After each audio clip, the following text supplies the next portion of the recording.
This is a sand tiger shark, and they kinda look scary. Even when the jaws are closed, these jagged needle-like teeth always stick out. That may be the reason for the tiger in their name. Though they have a devil-looking appearance, they are not aggressive animals. Unless you start the fight, that is. They can store air in their stomach and hover like a blimp in the ocean.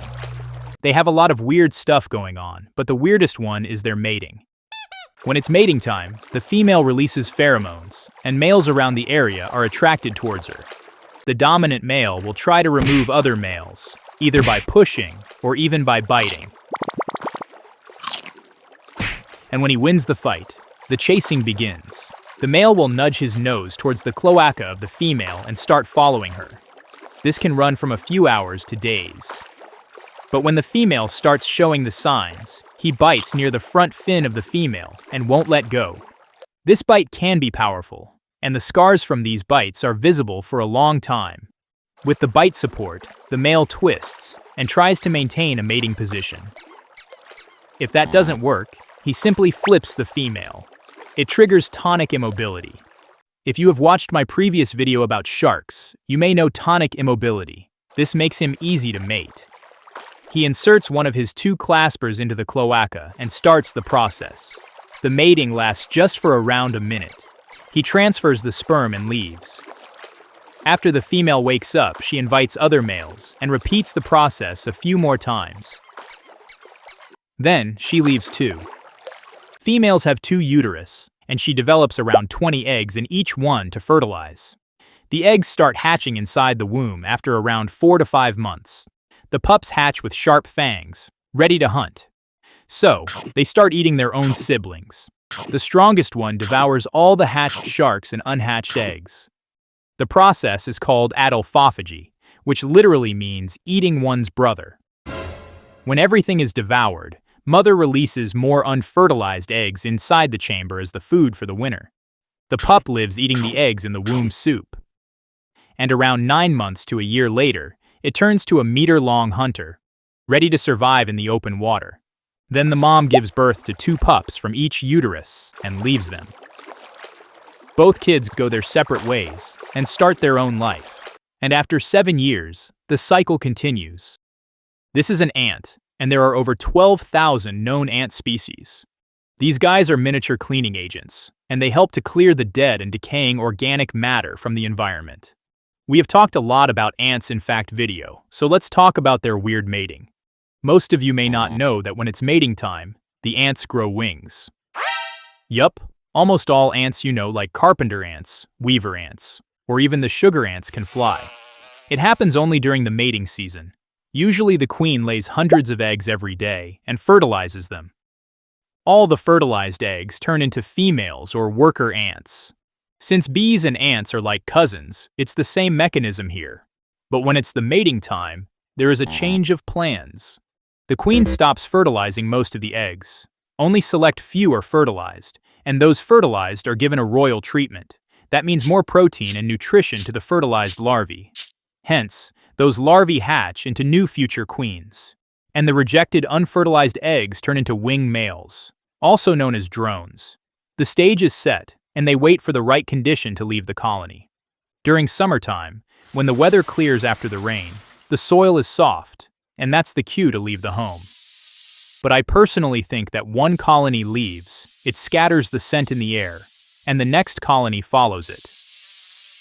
The process repeats, and millions of ants from thousands of colonies gather in the sky.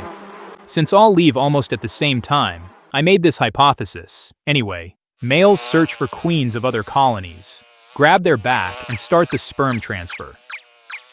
They sometimes mate on tree branches as well.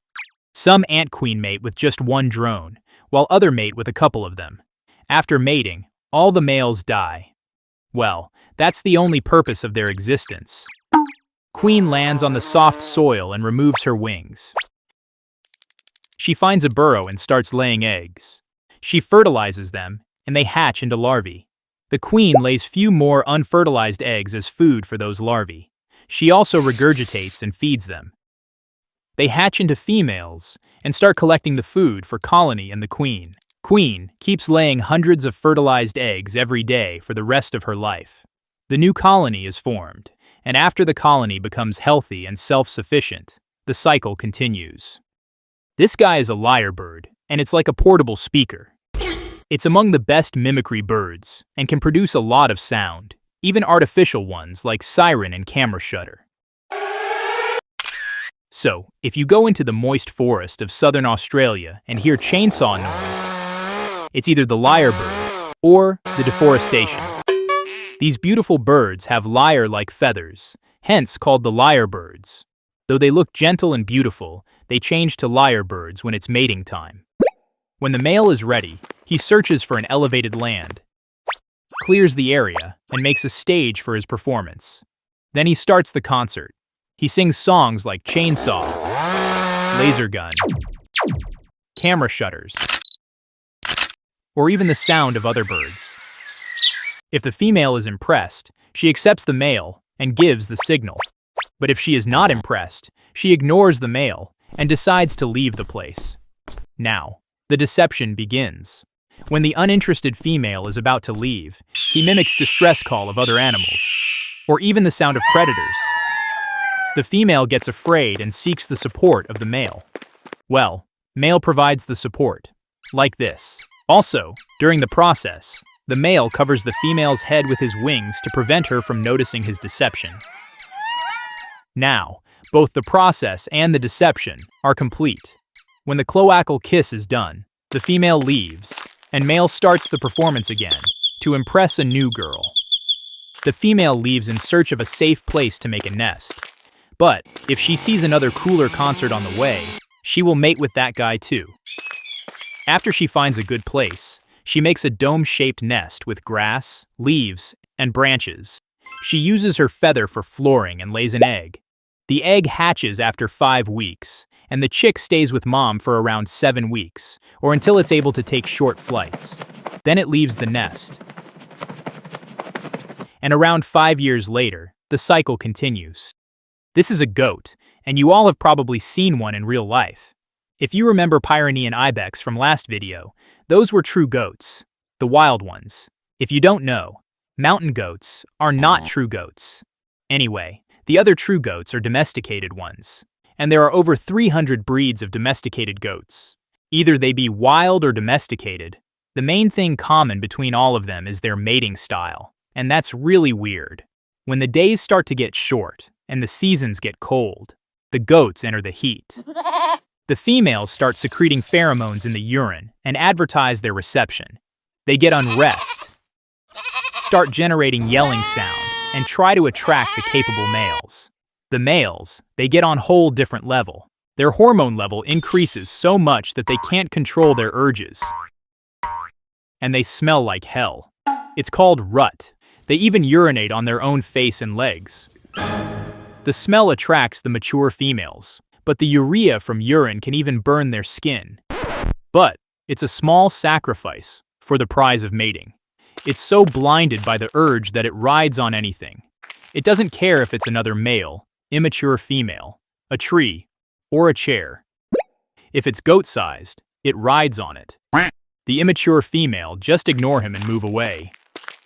When the male finds a mature, he sniffs the urine with the lips up and confirms the maturity. He even yells loudly, as if he is dying for it. Now, it's like heaven for him. But if 2 males find the same female, well, there's a clash. Each one tries to show the dominance. Both try to push each other. If neither backs down, it's headbutt time. They stand on their hind legs and headbutt each other. Domestic goats are not as powerful, but wild goats clash with such strength that it can be heard from a far distance, like 2 rocks colliding with each other. The loser leaves the area, and winner gets to mate with the female. The receptive female won't move, and allows the mating. The male rides her, and the program is finished within 5 to 10 seconds. After that, the male goes in search of a new female. Female usually don't mate with multiple males, unless she feels there is another macho guy in heat. After 5 months, she gives birth to 2 to 4 kids, and she is just kidding. I mean, she's not joking. The process of giving birth by goat is called kidding. And after the kids are over a year old, well, the kidding continues. This guy is an Indonesian fanged frog, and there are around 91 species of these frogs. They have jawbone protrusion that kind of looks like fangs, hence the name, fanged frogs. But we will be talking about these ones, Limnonectes larvipartis. These frogs have the weirdest mating in the entire frog species. When it's mating time, males generate some sound to advertise their maturity. Any mature female that hears the call goes near the male. There is no fighting between the males, or no other mating stunts. They meet, and bam, she is pregnant. Yup, because we don't know what happens during the mating. For most of the frogs, a female lays eggs, male sprays sperm, and eggs get fertilized. But these frogs are among a few that have internal fertilization. So sperm must be transferred inside the female. There are some other frogs that have internal fertilization and give birth to live froglets. For that, they have extended or modified cloaca to transfer the sperm. But these guys lack any cloacal modification and are the only known frogs to give birth to tadpoles. The usual amplexus won't work as they can't align their cloaca with this process. They could use modified amplexus, kinda like this, or maybe like this. And even that process is super fast, maybe just a few seconds. We have known this species for at least 30 years, and we still haven't seen how they mate. After mating, eggs get fertilized, and tadpoles hatch inside the female within a few weeks. When tadpoles are big enough, female lays them in slow-moving stream, or pond, and leaves them. They later change into frogs, and the cycle continues. We've crossed 50,000 subs, and I want to thank each one of you. We will soon start my community for subscribers. And as always, I love you guys.